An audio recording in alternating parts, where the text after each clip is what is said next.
বাবু কই যাও? শোনো শোনো, কোন মাদ্রাসাত পড়ো?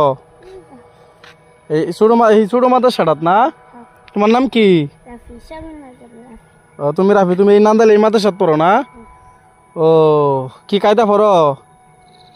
ও আচ্ছা দেন ছোট বাচ্চা, এটা লাগাও না কেন? আমার এটা লাগাও, এটা লাগাও লাগাও। হ্যাঁ রে, বোতামটা খোলা যাইতেছে, লাগাও লাগা লাও। ঠিক আছে যাও গা। হ্যাঁ ঠিক আছে। আসলে ছোট আর কি বাচ্চা যাইতেছে, খুবই মায়া লাগলো বাচ্চাটার প্রতি। দোকানও নাই যে কিছু কিনে দিব, ছোট মানুষ। আমরাও এরকম ছোট ছিলাম যখন, এভাবে মাদ্রাসায় চলে যাইতাম। মানে আমরাও এরকম ভাবে মাদ্রাসায় চলে যাইতাম, ঠিক আছে? আমরাও এরকম ভাবে মাদ্রাসায় চলে যাইতাম। তখন আমাদের সময় কিন্তু যা ভালো জামা কাপড় ছিল না আরও। এখন তো সব কিছুই পরিবর্তন হয়েছে, অনেক কষ্ট করতাম ছোটোবেলায় খাবার চলাফেরার। তো যাই হোক, ভিডিও বিলম্ব করবো না, ভিডিওটা সবাই শেয়ার করে দিবেন।